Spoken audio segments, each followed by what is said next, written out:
Okay. We are not recapping episode by episode. We're breaking down dynamics.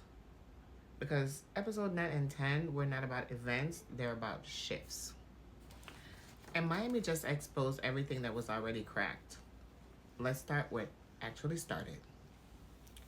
Heavenly versus Simone. So this didn't start in Miami. It started at Angel's event. Simone told Heavenly, don't touch her. Heavenly later called Simone unhinged and aggressive. That's not small language. That's character language. So when the women get to Miami, Heavenly isn't even there yet. And Simone is already telling the story about being labeled. So they're at dinner. She's telling everyone how, Heavenly was going around saying that she was unhinged and she was aggressive and she tried to attack her. So this was first night of the ladies arriving to Miami. So apparently Quad sent messages to Heavenly to let her know what was occurring and what Simone was saying. And Heavenly decided she had to come allegedly to clear her name. So this though means that Heavenly walks into the trip. She's already framed. Her character is already framed as to what she did in this case, and everybody's like, what did Heavenly do? So that matters. Because when you walk into a room and you're already judged, you're defensive before you speak. So then the ladies try to have the conversation twice. And the 2 times, Toya jumps in. The 2 times Toya jumps in, Mimi says, we're not talking about you right now. I asked you to stay out of it. Watch Mimi. She corrects without escalation. She actually protects the process. And that's like adult energy, because sometimes it's needed to see where the dynamic is going to go. Because every time it seemed like the ladies, well, this is what the ladies were saying. Well, Mimi said it. She said, every time the ladies seemed like they were going to cafeteria Labrish is more in the fatigable heights. And if you like what you see, if you like what you hear, don't forget to like, share, and subscribe. Do not forget to hit the notification bell so that you can get notified when I go live or when I upload. But the Pooh and Heavenly explains that when she got to Angel's event, she went negative because she had a history with Toya. I got it. History explains reaction, but calling Simone unhinged in a professional circle, that's like LinkedIn damage, okay? And Simone isn't crazy. Simone is tired. Burnt out women do not argue softly. Toya versus Heavenly. Now, this dynamic is different. And Toya doesn't like matches. She brings oxygen. Every time there's almost a breakthrough, Toya adds seasoning. And I get it. Aries energy, I understand it. But there's a difference between fire and gasoline. Then we move into the foundation situation. This is where it goes left. Before, it was just a Met Gala. Now it's a foundation. When did that happen? Because Toya acting like she came in and created this thing. And I thought this thing was 3 years in the making. 3 years already made. This is the 3rd year it's going into now, right? Toya says she's CFO. CFO means money. Money means oversight. Oversight means trust. Heavenly reacts hard. You're not giving a woman who can't pay her taxes a checkbook. Was that messy?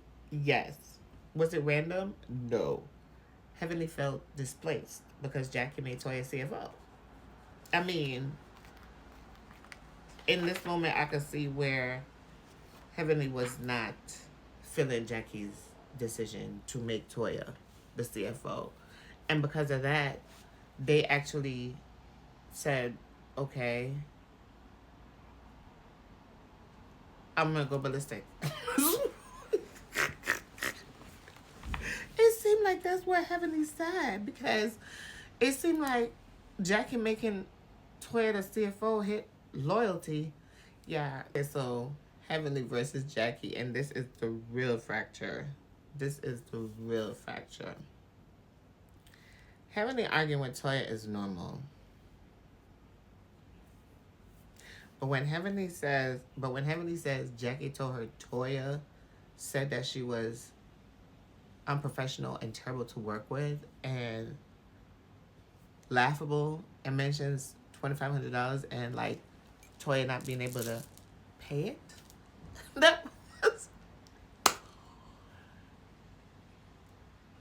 I died because I was like, where did this come from out of nowhere? First of all, I'm just gonna give it to you straight. When Toya said she was CFO, and Heavenly said, "Who made you CFO?" And she said, "Oh, Jackie." And Heavenly began to process. When Heavenly began to process that in her mind, it became, huh? And then as she decides to exit, and she says to Toya, and Toya says, "I was gonna make Quad the secretary, and whatever." And Heavenly's like, and Toya is like, "You overtalk all the time." And Heavenly's like, "Toya, please." She said, "Please." And then after she said that, it was like Heavenly went into the land of, "I don't care no more." And this is when she said she was leaving. But before she left, she was like, "Okay, I'm leaving. Bye. Thank you for the scrubs. Thank you, Simone." But she was talking to Dr. Jackie. What? Wait. So they were like, okay. They were like, okay, she's talking to Dr. Jackie. So that's when she was like, oh.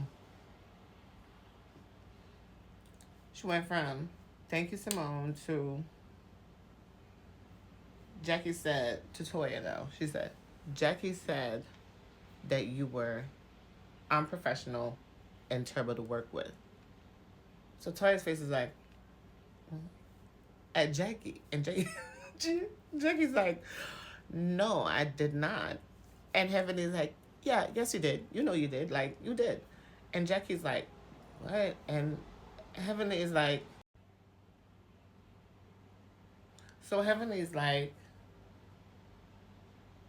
"You did say that, and you said that you didn't laugh at her, but you said it was laughable." Contessa jumping in to say Jackie probably said it is on brand, because remember I told y'all in last season, not the season with Michelle, with Kamala Harris and Jackie, and I said Jackie with the whole scandal. I love Jackie anyhow, but I'm just saying, with the whole scandal with Jackie and all those things that occurred, remember, they were like, "Oh, Jackie's like this and Jackie's like that." But I said Jackie have her little sneaky ways. Right then and there, Heavenly decided to expose Jackie for some reason. I'm not sure what's going on in Heavenly's head, because you only have a couple friends left, so now is not the time to do all that. So, when Heavenly exposes Jackie's business out of Jackie's business and walks out, Jackie doesn't even engage with anyone on some, "Oh, I am going to tell you what is happening," or explain. Jackie says, "Somebody photograph me." When Heavenly was detonating sideways, does it make it right? No. Does it make it human? Yes. Heavenly's human. I don't want to make excuses for her, because I feel like everybody does make excuses for her at this point. Like, because I don't think she even understands the things that she does. So for me, there's a level of what's happening, We'll come back. Cause next week I definitely want to see come Sunday they going to Jamaica. That's number one. I'm excited for that. And I want to see. I want to see what happens with Heavenly and Jackie because I want to see how they gonna come back from this because to me Heavenly is extremely out of pocket. Quad's position. Quad is interesting. Quad is interesting. Heavenly comes. First of all, she lets Heavenly knows what's going on. Okay, friend is a friend, and thank you, friend. Thank you, friend. She shares a room with Heavenly. Then she opens up about IVF not working, and that softens everything because IVF is not just medical; it's relational. So of course, everybody could relate to her having to open up about this IVF, and it took her so long because it takes a while to process. So you're still processing the thing, right? So, well, she was still processing. At some point, she decided, like, okay, yeah, I'm going to tell everybody, what happened. Because she said she was holding it at first. Yeah, this is my Amazon citrine ring. You can find it in the link in my bio. I have had this almost 3 years. It's sterling silver with the citrine stone, and it's one that I really love. Thank you, Amazon. When Quad says her relationship shifted because of the IVF journey, which is not an easy thing, because look at how they keep having to go back and go back. Nobody could anticipate the amount of times that you have to actually try for fertilization and the cost. Emotional by what I've watched when I've seen these women attempt to do these things is like what I've watched is there's a lot of pain involved. There is an aspect of loss of time, energy, effort, emotional I wouldn't say trauma, but emotional costs associated with this thing, and also just a lot of different things, right? Okay, so with Quad and her relationship with King and the way how the relationship, she's like, well, you know, I'm tired. I'm tired. So the man is tired. There's grief, there's hurt, there's pain that she's experiencing at this time. And so in this time, when Toya says, I wanted to make you the secretary, Quad is like, they always downplaying Quad. And this is what Quad feels, and this is how you see this manifesting. I was going to make you the secretary. So Quad is like, what does the secretary do? Go get coffee and tea?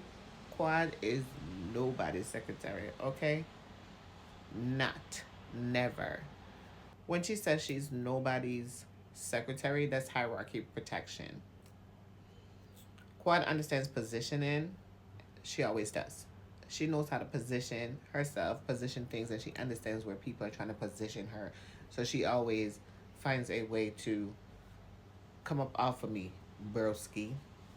Okay, Mimi's bro. So we cannot skip Mimi, okay? We cannot skip Mimi. Twice she checks Toya.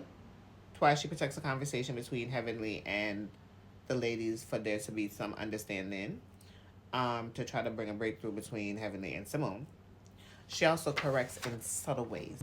She's not loud, she's calibrated, and that matters because in a group of big personalities, the quiet regulator stabilizes everything.